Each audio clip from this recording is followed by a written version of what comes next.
What's up mga ka-dragon?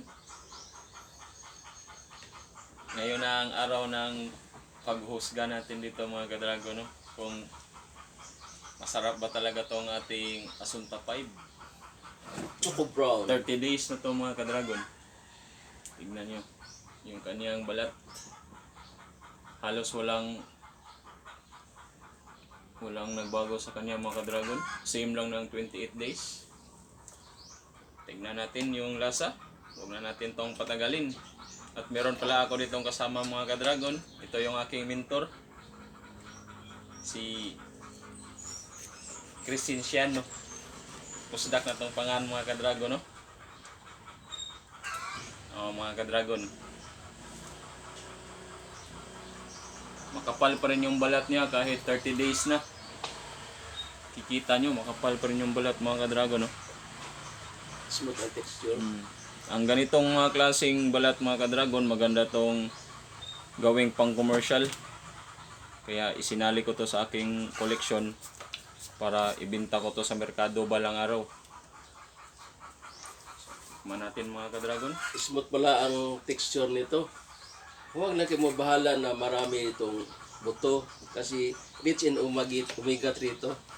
For your heart. For your heart mga ka-dragon.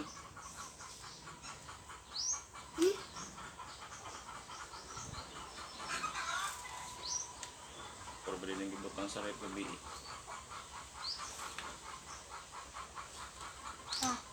Abay po pula ko katutong dako.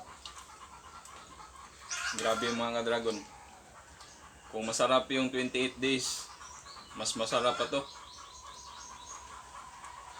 Yeah, smooth ang texture nito sa 30 days na. Yung flavor nito mga ka-dragon, nandito na. Yung watermelon na lasa. Diba? Parang watermelon. Tapos yung seeds niya mga ka-dragon, crunchy. So, masarap nguyain.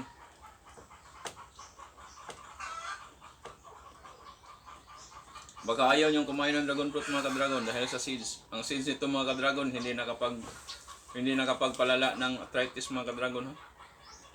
Itong dragon fruit ay isa tong super fruit.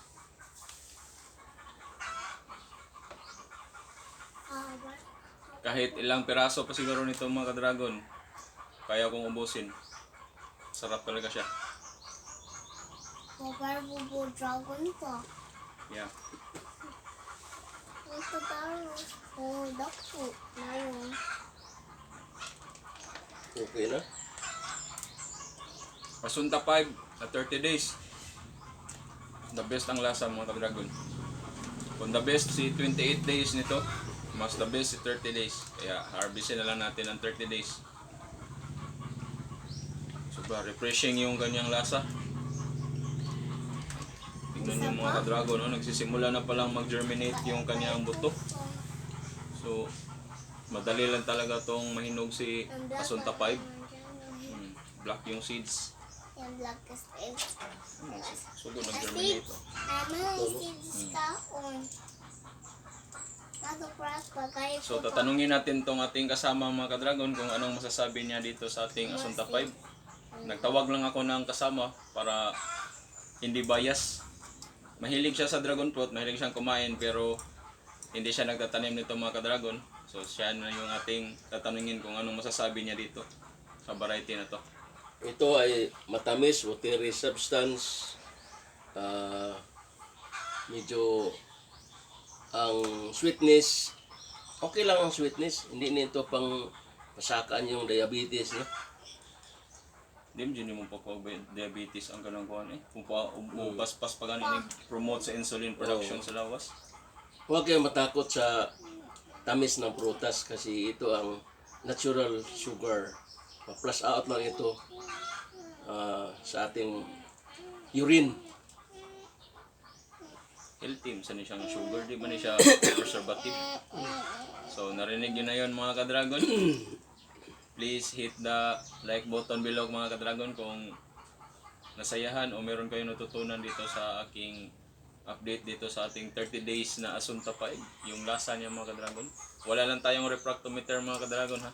Pero hindi lang yung refractometer ang basihan natin kung gaano kasarap yung prutas, kundi kung paano natin na-enjoy kainin yung prutas.